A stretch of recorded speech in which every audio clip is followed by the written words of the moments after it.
Really enjoying this patch.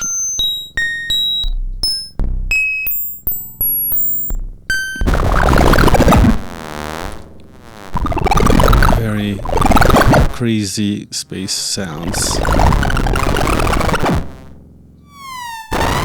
Hey there, I'm Quincas and I'm a synth DIY guy. Welcome to today's video, which is going to be a exploration of two new modules by Joranalogue Audio Design, my favorite analog module maker from Belgium. Thank you, Joran, for including me once again in the process here of testing, beta testing, and making content for these wonderful new modules. I'm always excited about Joran's new creations. These are no exception. We have the Warp 1, which is a power curve wave shaper. So it's a novel idea as far as wave shaping in modular synthesizers.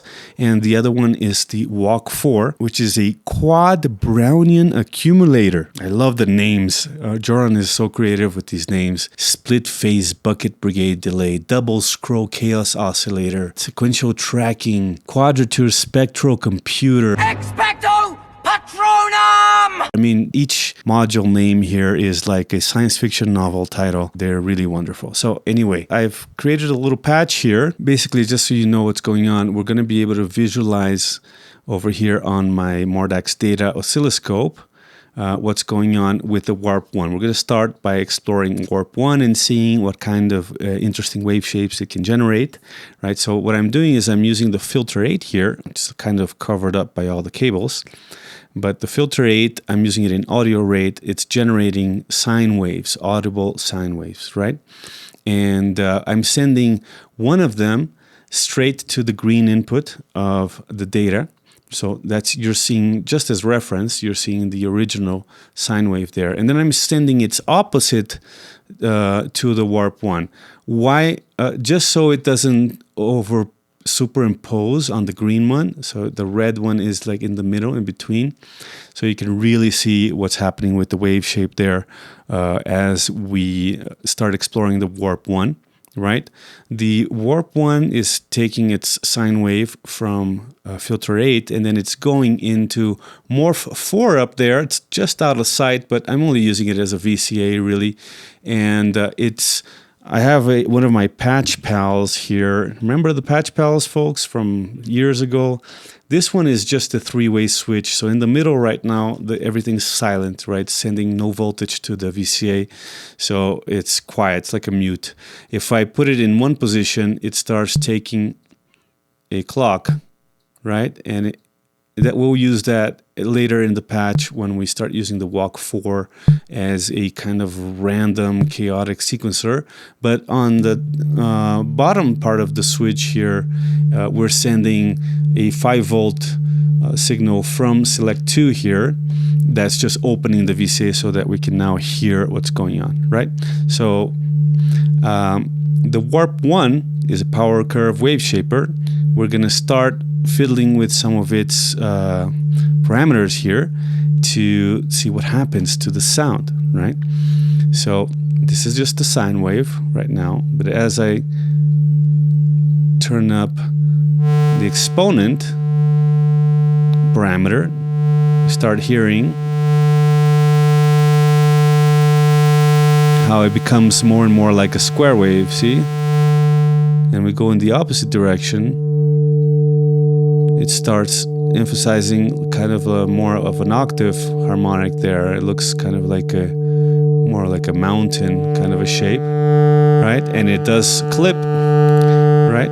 And for that you have the clip control here, which limits, right? It clips the +1 clips the positive side, and the -1 clips the negative side, right? So you can clip independently the negative and the positive voltage here, right? And then scale, is kind of like an amplitude control. So right now it's clipping up there, right? So if I bring scale to the right there, we're back to within like the bounds before it clips, right? So let's open up the clips again. So the -1 all the way to the left, +1 all the way to the right. We can turn exponent back up a little bit, Turn scale back up a little bit. And symmetry, we noticed symmetry wasn't perfect because we had a little bit more signal on the positive side than on the negative side. So you can use the symmetry control to equalize that, right? So let's clip a little bit here, limit, so it's visible within the oscilloscope.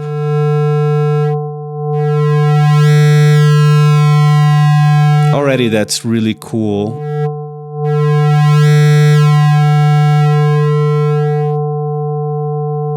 Really cool to hear that slow change in the sound.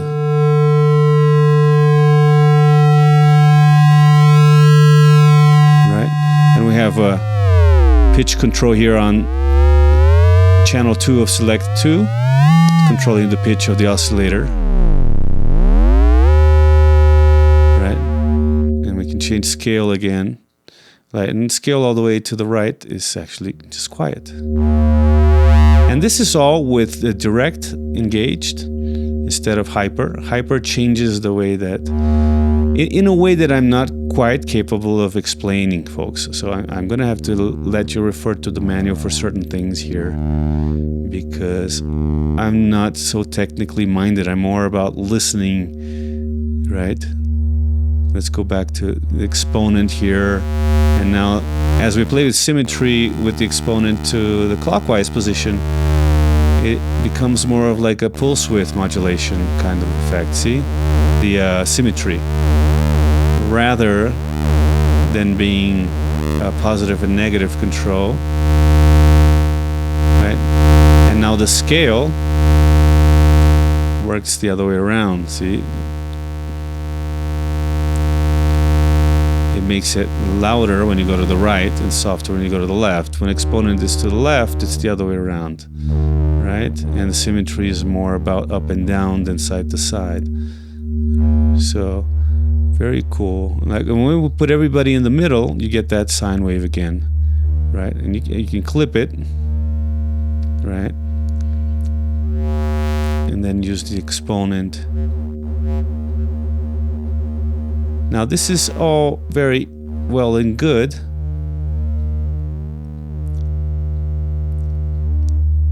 but we're only looking at with the direct engaged, right? So when I flip the switch to hyper, look at that.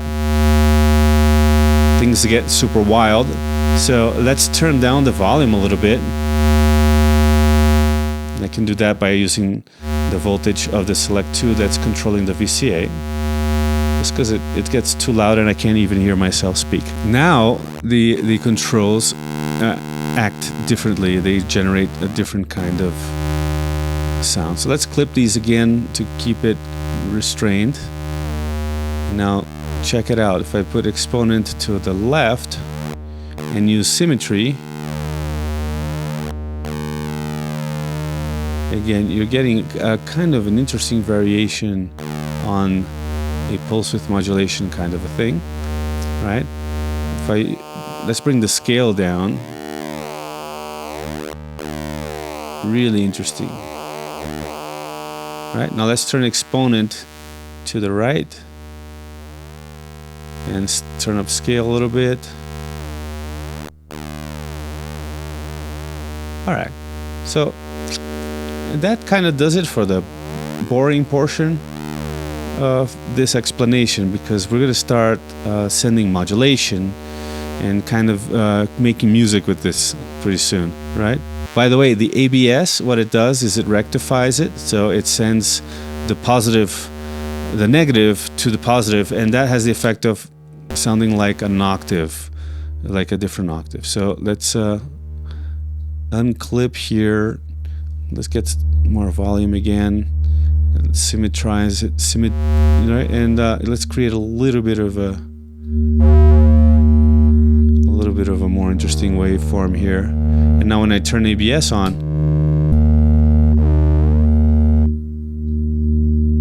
you get the octave above here. See, it's like an octave shifter.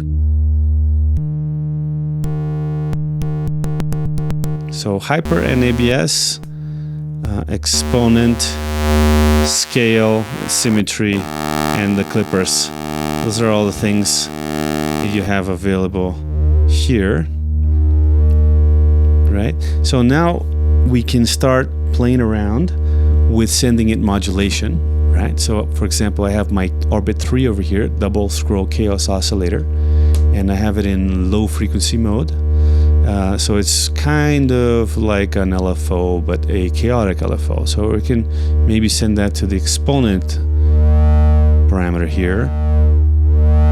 And already we start hearing a really interesting tonal variation. Now I also have another filter aid up here that I can put in low frequency mode, compensated, and use it as a quad or octature rather, LFO. And we can send that to another parameter here, maybe the scale. Nice.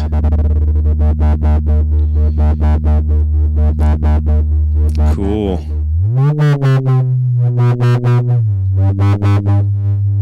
Right, and now we can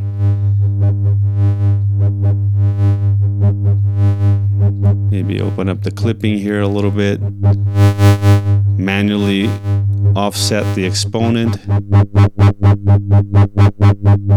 Right, of course we can use attenuators and stuff to reduce this variation, but I'm kind of enjoying how it is right now. Now we can start incorporating the walk 4 now. The walk 4, an accumulator, what it does is it just adds voltages together, and it's good for creating kind of stair-step sequences So it grabs a voltage and then it adds that voltage to itself and for the next step, at each trigger. It's got a built-in clock, but this one has four channels, right? So you can have four different triggers and you have 4 different outputs. Right now we're only using one. We're going to keep things sort of simple so you can really understand what's going on here. And it's got certain parameters that determine the accumulator function, right? So first of all, we're going to start using our envelope generator, right? And we're going to start using the clock here on the walk 4. Now the clock here, it's triggering my contour 1 up there. Let's see, can you see it? See, I have the contour 1 module up here acting as an envelope generator. We can open up the decay a little bit to have the notes a little bit longer. Maybe have that filter rate slow down a little bit so that we hear this variation more deliberately on the Warp 4. By the way, I can send a clock to the DH input here and change it from direct to hyper. I'm kind of enjoying the direct though, so it's not so harsh sounding, right?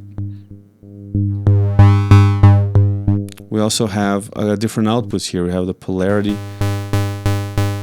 output here, and we have the inverted output here.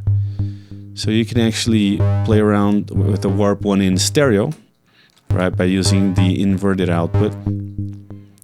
Or if you're using it to shape an LFO, like any kind of voltage source, like modulation source, then it's nice to have a mirror image of that modulation source, right? That's what you would use the inverted output for, right? Okay, so now let's start using, let's start sending the voltage from the walk 4, right? And right now we're going to leave volatility all the way down, and constrain does just that. It constrains the variation so it doesn't go too extreme, so it keeps the voltage variation within a certain range that is useful for you musically.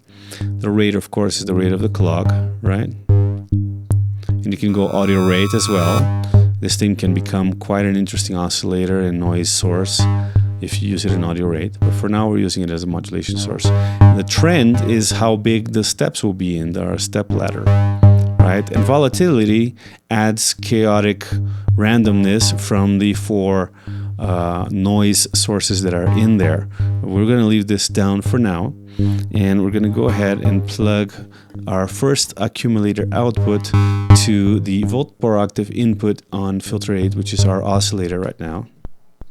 Right, and now since these are pretty high, we're going to bring select 2, which is controlling our manual control over the pitch of the oscillator. We're going to bring that down. Now we can turn the trend up. See that? Let's turn the volume down a little bit.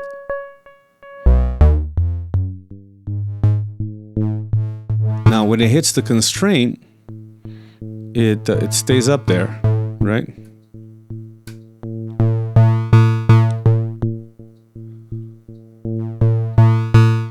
Let's try another output here. I can send a different trigger input to this one and a different value. Now right now it's generating its own values, but I can also send it an external CV to the value input.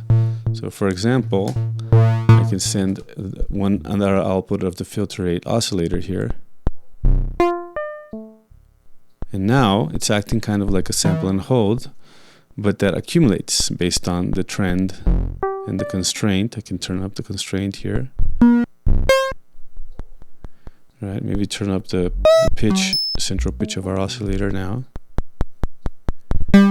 Constrain it a little more.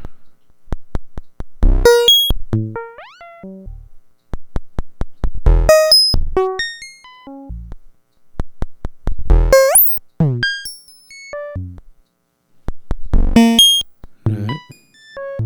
You constrain a little more. Change the trend.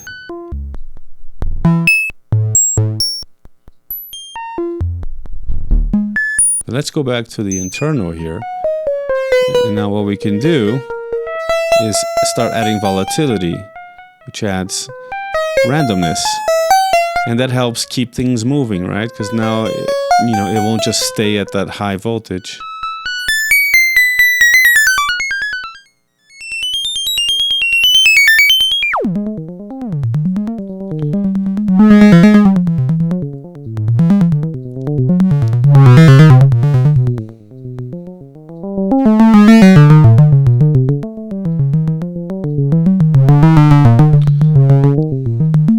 Very cool.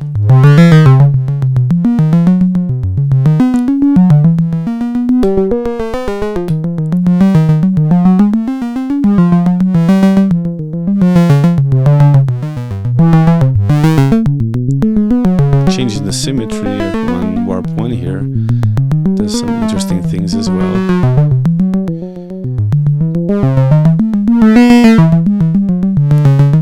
Very cool. Now, why don't we send some voltage variation to parameters of the walk 4. For example, I can take another output of my orbit 3 here, the double scroll chaos oscillator, and send it to the rate input. So now we're varying the rate of our clock, so we no longer have a constant rhythmic clock. That's more interesting, right?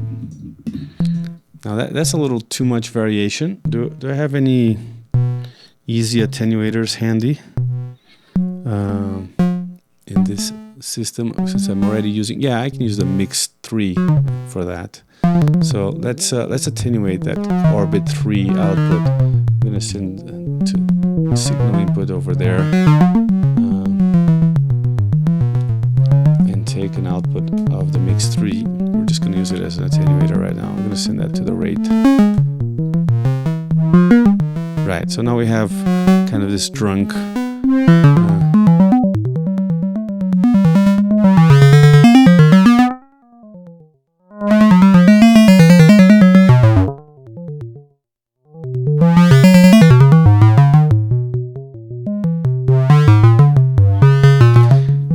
drunk sequence, right? Very cool. You can turn volatility way up, and now we get an even more interesting, more chaotic variation, right? You turn the trend up too, and turn up the constraint, and then maybe bring down the whole thing. Cool. And this is a little dry, so I do have my delay 1 over here. You can turn that up and start hearing.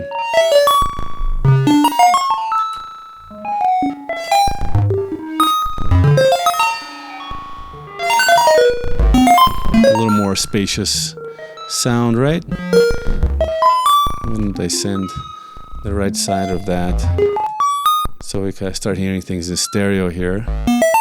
I wonder if that's canceling out in mono. So let's use the enhance 2, right? So we're going to use right and left side inputs here. I have my output row here. I have enhance 2, which is a stereo enhancer. That helps also see if your stereo effect is actually getting canceled out in mono. And it looks like it is right now.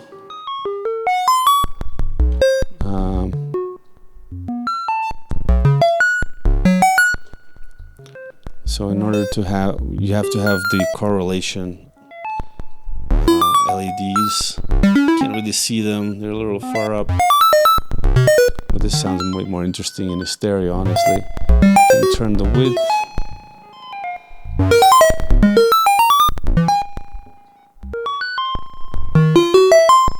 There we go.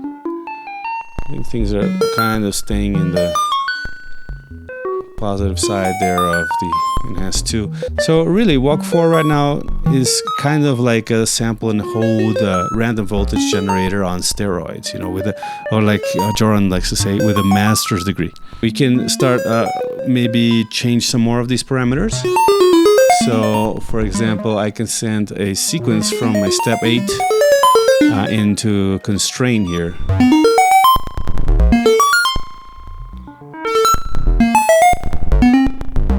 And then I can send another output of the filter 8 as a octature LFO to the trend, perhaps.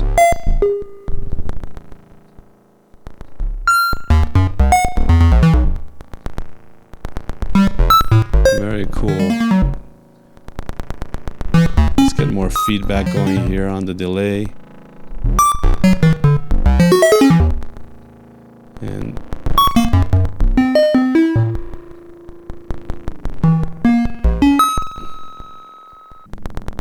very cool. Let's turn up the rate, the global rate here. We'll go to audio. Check it out in audio. Now we're sending this crazy walk 4 Brownian accumulator audio rate modulation into our filter 8 oscillator. All right, that's pretty cool. Very crazy space sounds.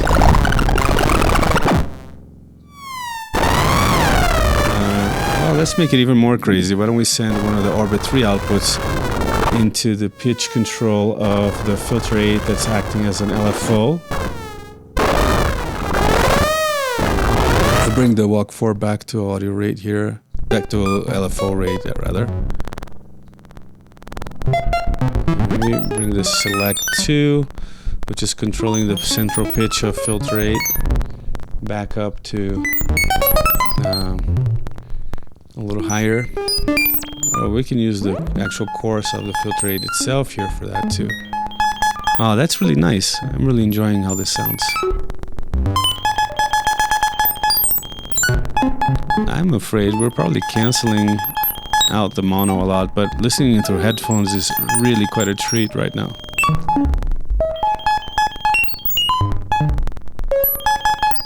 Ooh, I could just listen to this now for a while and meditate, you know? Let's turn up trend here and constrain, and maybe turn volatility a bit down.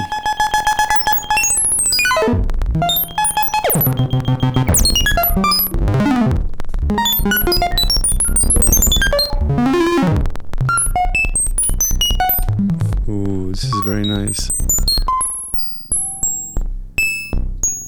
In fact, we can change the duration of the envelope decay too. Why don't we send another output of the orbit 3 to that parameter, which is the rate of fall.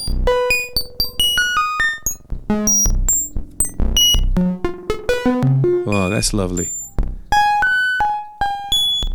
Such a nice patch. You know, I've been neglecting my modular recently, and really only Joran's modules get me back into modular experimentation these days, and it's inspiring me to want to explore more and do more with it. So that's great. You know, I don't do too many Eurorack reviews anymore lately, and but I do for Joran, and I do for Erica Sintz and a couple of my longtime collaborators, partners, and still inspire me to get back into modular experimentation, and now I'm thinking I should implement this stuff more into my creative output as a composer and musician. Once again, going phases, you know what I mean? This sounds really nice.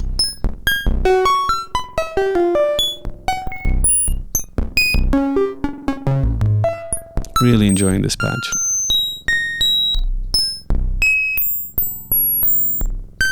I guess it's what you can call a Krell patch in a way. And this is a single oscillator, folks. It's a single voltage, a single sound source being warped by warp 1 and sequenced by walk 4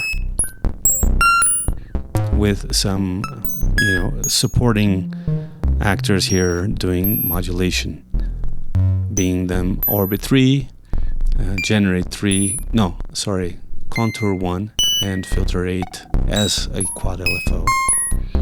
And the step 8. The step 8 is also doing a little bit. Let's change what we're controlling, the constraint we're controlling from step 8. Let's control that instead from another output of filter 8.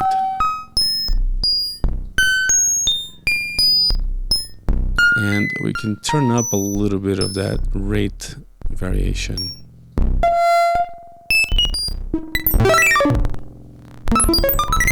Super nice.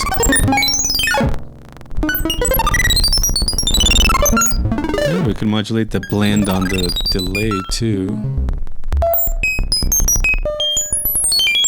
or even the time of the delay with the filter 8 output there. There you go.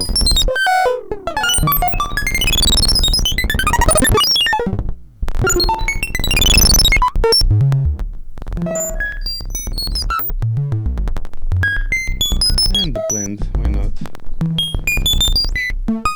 The blend with something from orbit 3. I love that orbit 3 and filter 8 have so many outputs that all by themselves they can already do so much.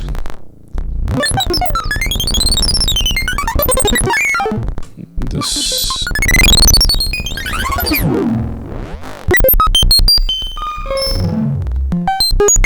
right, that's amazing. Loving it.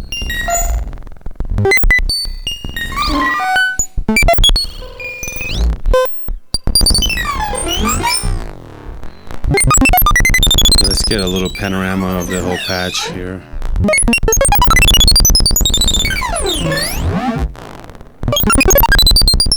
Yeah, the system is pretty big, and this is only one box. I have another one over here that still needs a little love and care. There's some holes in there, some power supply issues.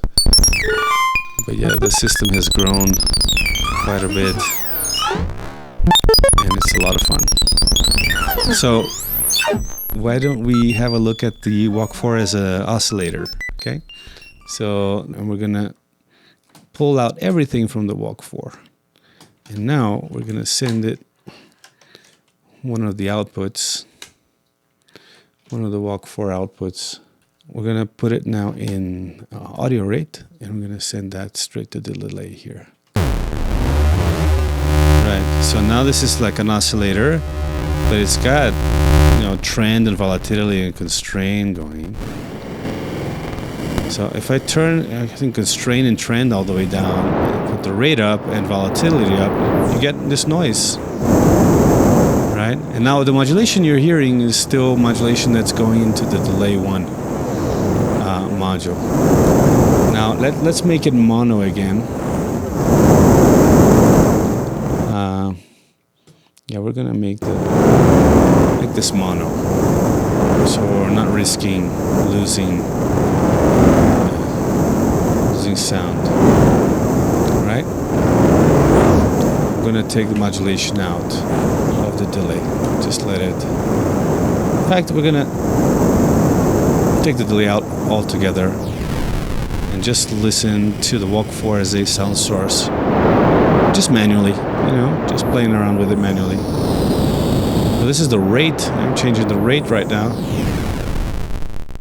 Oh, we should watch it on the oscilloscope. So instead of looking at the output of the Warp 1, we're now going to look at the output of Walk 4. And you can see that chaos, madness going on over there. Right? As I turn volatility down, then nothing happens, right?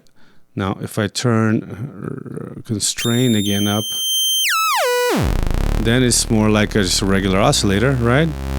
As I add volatility, it becomes more noisy, more weird.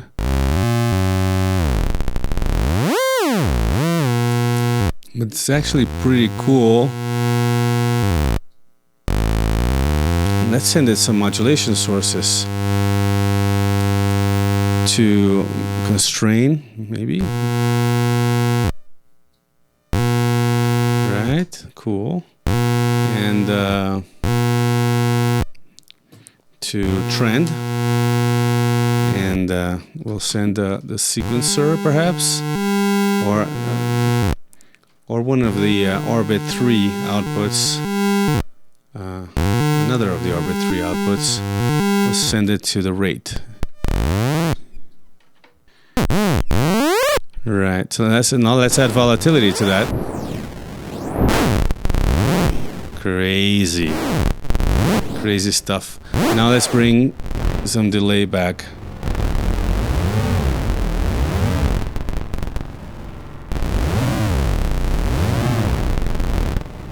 Very cool. Loving it. So okay, yeah. This wasn't as in-depth as some of my colleagues like to make their videos, but there are plenty of those. I really just wanted to make this musical exploration, you know, just diving in without really knowing too much technically about these modules and seeing what kind of cool sounds they can make, and pairing them together to create some madness, and I think we've accomplished that. So thank you again for watching. See you soon, and stay noisy.